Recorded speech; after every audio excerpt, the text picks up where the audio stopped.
And in today's video, we're going to look at how to be a great West Coast swing leader and follower. So if that sounds good to you, let's get into it.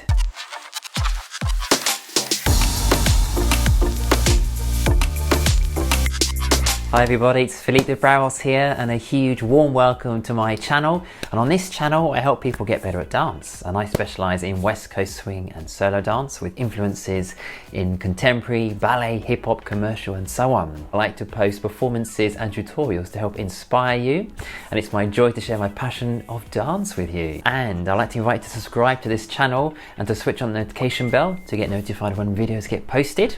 And you're welcome to like this and to share this with a friend that you feel this could help. Fabulous. So these tips are good for leaders and followers, whether it's social dancing, and they can also be helpful in a Jack and Jill. However, I may post a future video specifically about Jack and Jills for leaders and followers. Jack and Jills is when there's the competitions in West Coast Swing where you get drawn a random partner. So just before we start as well, I'd like to say that I've been dancing West Coast Swing now for over 10 years. And I'm from the UK, learnt West Coast Swing there, and I'm now in Portugal.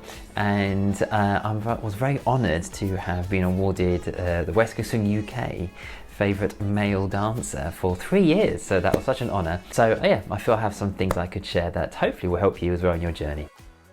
So the first tip is to smile. Yes. When you smile, it can help your partner feel at ease, it can help you feel at ease, and it helps them feel like, this person is enjoying dancing with me.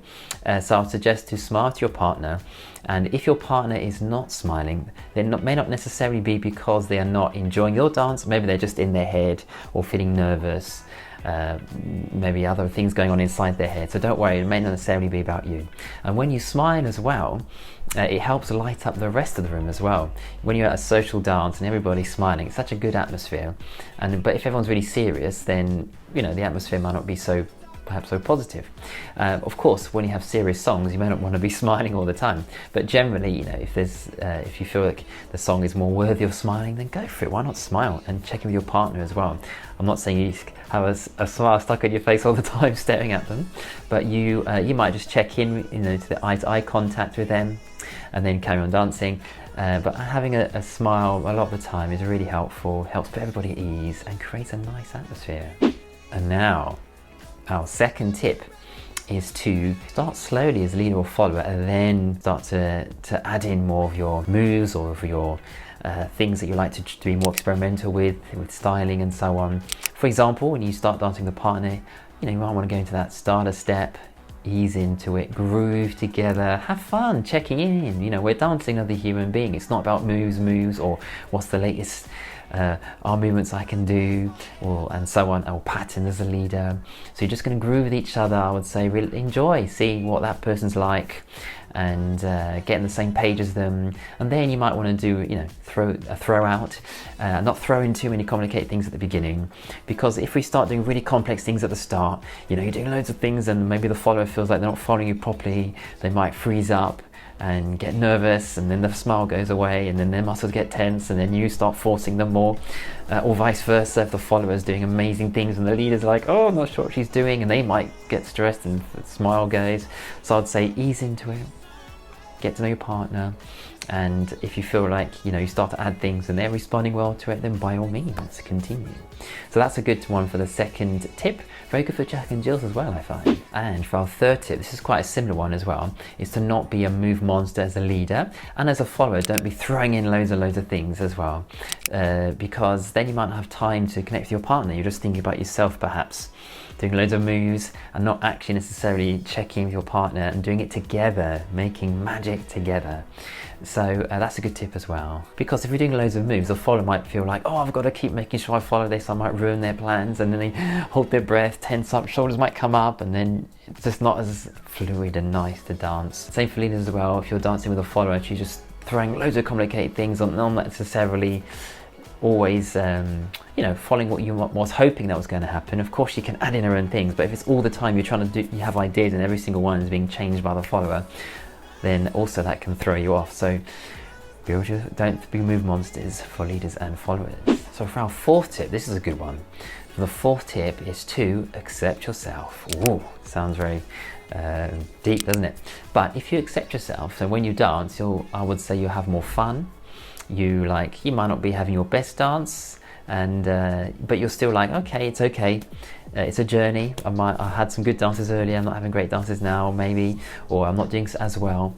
No problem, because you accept yourself. You know that your identity is not based on how well you do at dancing with that particular person or the whole evening, and even in Jack and Jill's as well. Yes, and it's also really important to accept your partner as well, because when you accept them, you don't see their value as tied in, or how good are they as a dancer. Oh, this person's advanced. Oh, I better dance well with them.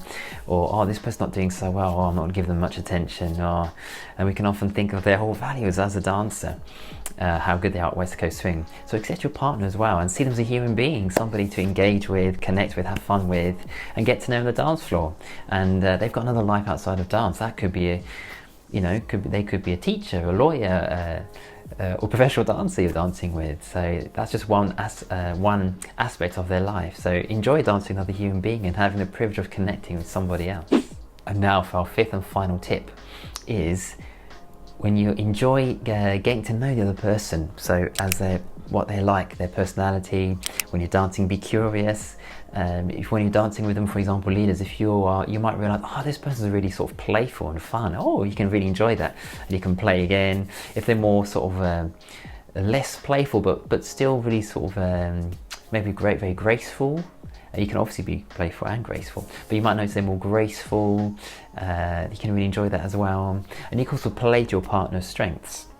So, for example, if you lead some spins and you see the partner slightly wobbly, look uncomfortable, then I would suggest don't keep leading spins. Stop. Don't try and force them. Move on to something else, leaders or followers. If you do something like he gives you a free spin and then you stop, and then do a really cool thing and then carry on, and you see the leader's like, yeah, he knows, he or she, the leader knows how to deal with that, then you're like, yeah, we can keep doing this. But if you do something and the leader's like, you can see they're not really sure what to do and they look uncomfortable, then maybe just smile, put them at ease, and then don't keep doing that. So it's a nice sort of challenge to find what the strengths of the other person. For example, leaders, you might invite your follower to do some grooving, and then you might see, oh, they're not really grooving, they just want to get to the end of the pattern. So then maybe don't try and force it again. In the same way with followers as well, as we mentioned, you might groove and see the leader's not really sure what to do.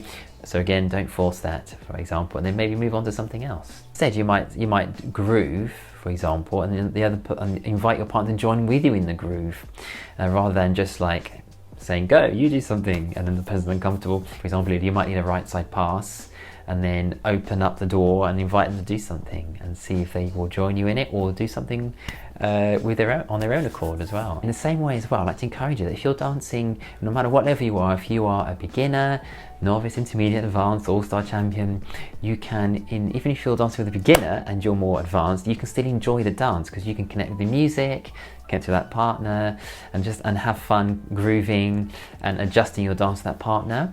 And if you are obviously a beginner, you can also enjoy dancing with a high level dancer. Just know that you're on a journey. It's a process, and just enjoy where you are at as well. And you can dance and learn from that person as well. And don't worry if it's not going great. Your value is not tied into how you are as a dancer. Of course, it's something we all want to do well in and improve at. So there we are. I hope those tips were useful for you. And if you have any of your own, do write them below in the comments and share. Or if you have any questions as well, you're welcome to put that below.